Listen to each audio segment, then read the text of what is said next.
Bismillahirrahmanirrahim. Assalamualaikum warahmatullahi wabarakatuh. Salam jumpa lagi di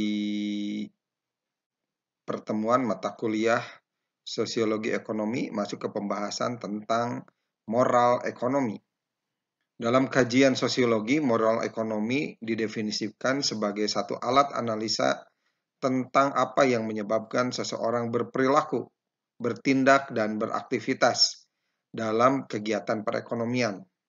Hal ini dinyatakan sebagai gejala sosial yang berkemungkinan besar sangat berpengaruh terhadap tatanan kehidupan sosial. James Scott mengajukan sebuah analisa tentang kehidupan petani, sedangkan Evers mengemukakan teori tentang moral ekonomi pedagang. Inti pembahasannya adalah apa yang menyebabkan sekelompok masyarakat berperilaku, bertindak, dan beraktivitas dalam kegiatan perekonomian. Kita mulai pembahasan tentang moral ekonomi petani. Dapat didefinisikan moral ekonomi yang dalam hal ini sebagai contoh pemahaman para petani tentang keadilan ekonomi dan definisi kerja mereka tentang eksploitasi pandangan mereka berkaitan dengan pungutan-pungutan terhadap hasil produksi mereka, yang mana yang dapat ditolerir dan mana yang tidak dapat ditolerir. Dalam mendefinisikan moral ekonomi, petani akan memperhatikan etika subsistensi dan norma resiprositas. Atau maksudnya resiprositas adalah pertukaran timbal balik antara individu atau kelompok yang berlaku dalam masyarakat mereka. Ketika bicara tentang etika subsistensi atau cara atau prinsip mendahulukan keselamatan, bahwa pada masyarakat petani mereka lebih mengutamakan menanam tanaman sesuai kebutuhan subsistensi untuk dikonsumsi sendiri. Keselamatan keluarganya lebih penting daripada mereka memperoleh keuntungan. Ini merupakan perspektif dari para petani yang tipikalnya memandang tuntutan-tuntutan yang tidak dapat diletakkan atas sumber daya yang dimilikinya dari pihak sesama warga desa, tuan tanah, atau pejabat. Etika subsistensi tersebut menurut James Scott muncul dari kekhawatiran akan mengalami kekurangan pangan dan merupakan konsekuensi dari satu kehidupan yang begitu dekat dengan garis batas dari krisis subsistensi. Oleh karena itu, kebanyakan rumah tangga petani hidup begitu dekat dengan batas subsistensi dan menjadi sasaran-sasaran permainan alam serta tuntutan dari pihak luar. Maka mereka meletakkan dasar atau landasan etika subsistensi atas dasar pertimbangan prinsip safety first atau dahulukan keselamatan. Norma resiprositas merupakan rumus moral sentral bagi perilaku antar individu, antar petani dengan sesama warga, antar petani dengan tuan tanah, antar petani dengan negara. Prinsip moral ini berdasarkan gagasan bahwa orang harus membantu mereka yang pernah membantu, paling tidak jangan merugikan.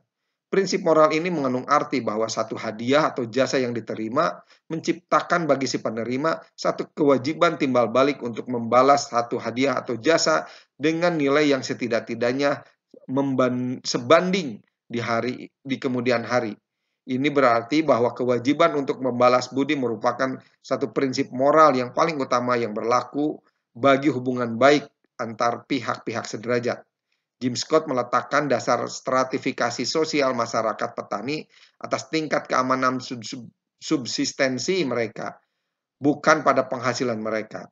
Keamanan subsistensi mereka dijamin oleh tuan tanah yang menjadi patron mereka, sedangkan lapisan terbawahnya adalah para buruh.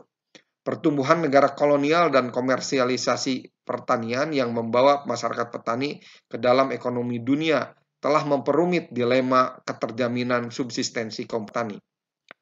Hal ini disebabkan sekurang-kurangnya oleh 5 cara berkaitan kondisi para petani. Pertama, ketidakstabilan sumber yang bersumber dari pasar. Ekonomi pasar yang diperkenalkan ke dalam masyarakat petani tidak hanya berlingkup pada pasar setempat, tetapi juga pasar dunia.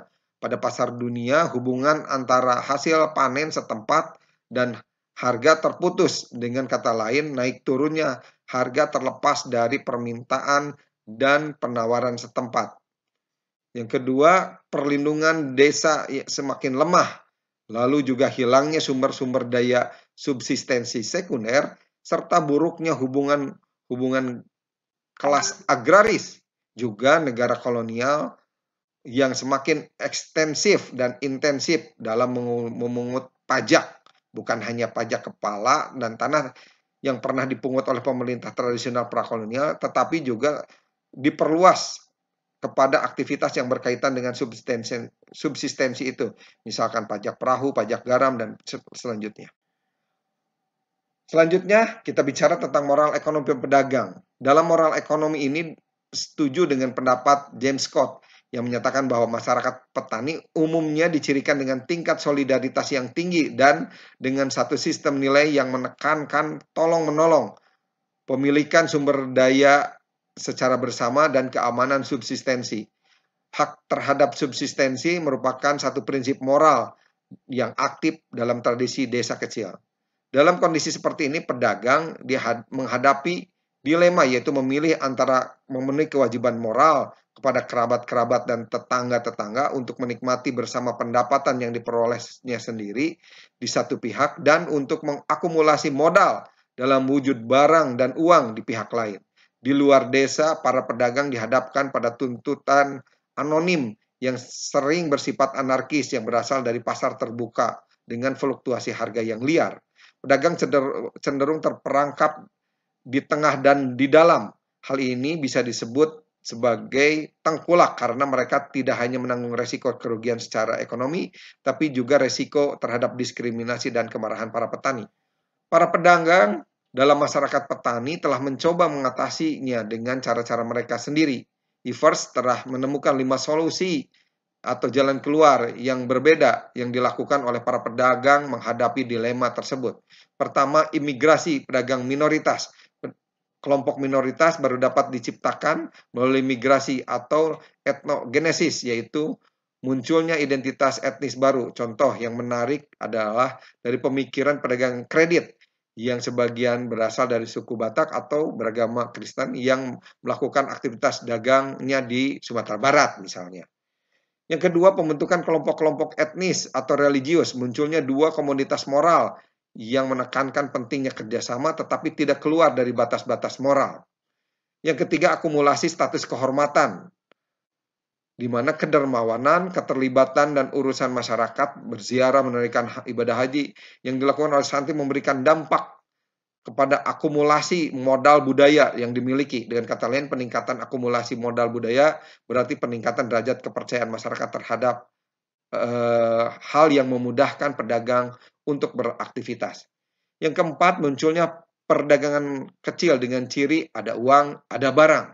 Lalu yang kelima, depersonalisasi, ketidakterlekatan hubungan ekonomi, di mana ekonomi pasar berkembang dan hubungan ekonomi relatif tidak terlekat atau tidak terdiferensiasi. Maka dilema pedagang ditransformasikan ke dalam dilema sosial semua pasar ekonomi. Persoalan moral ekonomi menjadi topik pembicaraan yang semakin menarik. Konsep moral ekonomi secara khusus disebutkan atau didefinisikan sebagai moral ekonomi merupakan pertukaran ekonomi melalui sentimen-sentimen norma-norma moral. Terdapat dua alasan mendasar yang menyebabkan isu moral ekonomi menjadi pusat perhatian banyak kalangan. Pertama, berkaitan dengan intensifnya praktek fair trade yang menurut komitmen moral tinggi, yang menuntut komitmen moral tinggi hingga di kalangan produsen maupun konsumen. Yang kedua, praktek kehidupan sehari-hari tidak terbatas di dunia bisnis, semakin menjauh dari sisi-sisi moralitas dalam kalkulasi ekonomi. Persoalan-persoalan moral ekonomi yang sering terjadi di masyarakat, misalnya seorang manajer pabrik rokok menghadapi dilema moral ekonomi antara menggunakan pilihan mekanisme pabrik sehingga mengakibatkan PHK massal atau tetap menggunakan cara produksi lama dengan resiko keuntungan yang diperoleh tidak sebesar yang perusahaan menggunakan mesin baru. Seorang manajer pabrik gula menghadapi dilema moral antara melaksanakan ritual upacara yang dilakukan sebelum giling tebu pertama kali. Upacara tersebut merupakan tradisi yang telah turun-temurun puluhan tahun dan pelaksanaannya memakan biaya yang besar. Yang ketiga, contohnya segala macam bentuk suap, kolusi, korusi, nepotisme, manipulasi, dan berbagai bentuk tindakan penyalahgunaan wewenang lainnya yang dilakukan pejabat berwenang.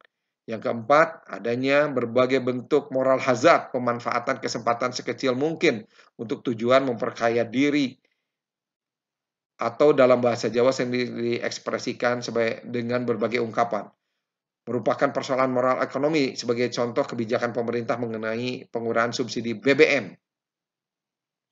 Akan dilakukan perbedaan harga bensin untuk mobil dan motor. Nah, yang terakhir contohnya pada tahun 98, sesaat setelah terjadi krisis moneter, banyak masalah sosial baru yang muncul, seperti anak jalanan. Secara intensional, tindakan-tindakan yang berorientasi memungkinkan juga mempunyai konsekuensi-konsekuensi yang tidak diharapkan dan menjadi umpan balik serta kondisi-kondisi yang tidak disadari bagi tindakan yang akan dilakukan di masa mendatang. Kesemuanya membatasi dan memaksa satu tindakan yang akan dilakukan seorang aktor. Dengan membandingkan penemuan dan pendekatan oleh peneliti yang berbeda, yaitu moral ekonomi petani dan moral ekonomi pedagang. Maka jawaban atas pertanyaan yang diajukan pada awal tulisan adalah bagaimana reaksi yang dilakukan oleh pedagang terhadap moral ekonomi. Pada kelompok masyarakat petani, tindakan ekonomi merupakan cerminan langsung dari moral ekonomi, sedangkan dari kelompok masyarakat pedagang, ia merupakan kombinasi antara moral ekonomi dan kepentingan ekonomi. Ada 4 cara yang digunakan untuk memahami secara singkat perbedaan antara dua pendekatan tersebut. Pertama, hakikat manusia. James Scott melihat manusia merupakan makhluk yang begitu terikat pada moral-moral yang berlaku pada masyarakat, termasuk moral ekonomi. Yang kedua, dimensi moral. James Scott menemukan moral ekonomi dalam kelompok masyarakat petani sebagai sesuatu yang statis. Ia tidak lapuk oleh perubahan-perubahan yang terjadi dalam struktur hubungan sosial yang berkembang. Yang ketiga, tindakan ekonomi. Menurut James Scott, seperti yang telah dijelaskan di atas, tindakan ekonomi merupakan refleksi langsung dari moral ekonomi, yaitu manusia bertindak sebatas tidak keluar dari etika subsistensi. Dan yang terakhir, pendekatan. Pendekatan yang digunakan Scott dalam membahas moral ekonomi adalah perspektif aktor lebih tersosialisasi. Aktor sangat taat dan patuh terhadap aturan dari sistem dan norma yang ada, sedangkan Evers dan koleganya menggunakan pendekatan sosiologi ekonomi baru dalam membedah moral ekonomi pedagang. Dalam memahami moral ekonomi dari kedua golongan masyarakat yang berbeda di atas, terbesit pertanyaan bagaimana dengan moral ekonomi golongan masyarakat lain seperti nelayan atau masyarakat kota. Pada dasarnya setiap manusia yang terlibat dalam aktivitas perekonomian akan mengalami hal yang sama, baik masyarakat nelayan maupun masyarakat metropolis atau kota. Apabila mereka menghadapi masalah yang disebut dengan masalah subsistensi atau keselamatan pribadi atau resiprositas, maka mereka akan mencoba untuk melakukan tindakan-tindakan yang baru, seperti menjual, menggadai, meminjam uang, atau berhutang, dan sebagainya. Atau mungkin bahkan juga mencuri. Tujuan dari semua itu adalah untuk mengamankan posisi mereka dalam aktivitas perekonomian guna menghadapi persaingan yang ada. Menurut Max Lian Weber, berkaitan dengan moral ekonomi, ini disebutkan bahwa semangat kapitalis timbul dari masyarakat, di mana mereka, dalam hal ini Protestan, berkeyakinan manusia terpilih adalah mereka yang mendapatkan panggilan suci. Untuk menjadi manusia yang mendapatkan panggilan suci tersebut, manusia harus berusaha sekuat tenaga, baik dalam ekonomi, politik, ataupun yang lainnya. Hal ini membuat mereka berlomba-lomba mencapai kekayaan. Menurut Weber, keyakinan ini telah menimbulkan sebuah semangat kapitalis dalam diri masyarakat Protestan. Untuk itu mereka membentuk klub-klub kecil yang memberikan fasilitas kepada setiap anggotanya, baik berupa keamanan, asuransi, jaminan-jaminan lainnya. Hal ini juga disebabkan oleh salah satu ayat dalam Alkitab. Hendaklah kamu saling memberi tanpa mengharapkan balasan satupun. Semangat kapitalis disebabkan oleh keyakinan mereka kepada agama. Moral ekonomi sosialis, Karl Marx yang dikenal dengan aliran Marxismenya membagi masyarakat kepada kelas proletar dan borjuis. Hal ini kemudian dikenal dengan teori kelasnya. Moral ekonomi dalam kalangan sosialis tidak terlepas dari teori yang dikemukakan Scott dan Evers. Hal inilah yang kemudian memancing Marx untuk membentuk persatuan buruh dan berorientasi pada pembebasan hak-hak mereka dari kungkungan kaum kaya atau borjuis. Hal ini dikarenakan kerasnya persaingan perekonomian dengan sistem kapitalis. Keadaan seperti ini kemudian memancing lahirnya revolusi sosialis, di mana pemerataan kepemilikan adalah sistem perekonomiannya. Moral ekonomi dalam Islam, segala bentuk aktivitas manusia sudah diatur oleh Allah dalam Al-Quran, baik aktivitas ekonomi, sosial, politik, sampai kepada adab untuk meludah pun ada aturannya. Dalam sistem ekonomi Islam menekankan untuk mencari rezeki di atas dunia dengan tidak melupakan kewajiban-kewajiban kepada Allah dan norma-norma yang telah ditetapkan. Sistem perekonomian yang ada dalam Islam diatur jelas. Salah satunya terdapat dalam surat Al-Jumu'ah ayat 10. Apabila kamu telah selesai sholat, bertebarlah di muka bumi dan carilah rizki yang diberikan oleh Allah. Jelas bahwa moral ekonomi dalam Islam sangat terikat pada Al-Quran dan Sunnah Rasul. Dalam urusan subsistensi dan resiprositas, Al-Quran mewajibkan zakat yang mampu bagi yang mampu dan menganjurkan untuk menunaikan sedekah, infak atau wakaf. Sehingga kemerataan ekonomi pun terjadi. Hal itu diserukan Allah sebagai wujud antisipasi dari kemungkinan-kemungkinan negatif. Hal itu juga bisa terjadi apabila norma subsistensi dan resiprositas sudah sampai pada taraf tidak wajar. Sebagai contoh, apabila masyarakat dilanda musim paceklik, maka golongan yang paling kurang mampu akan terbantu dengan adanya zakat, sedekah atau infak dan wakaf. Di sisi lain Al-Quran juga menganjurkan untuk saling tolong-menolong. Tolong-menolonglah kamu dalam kebaikan dan ketakwaan dan janganlah kamu tolong-menolong dalam berbuat dosa dan keingkaran. Demikian pembahasan kali ini. Mudah-mudahan bermanfaat. Terima kasih. Assalamualaikum warahmatullahi wabarakatuh.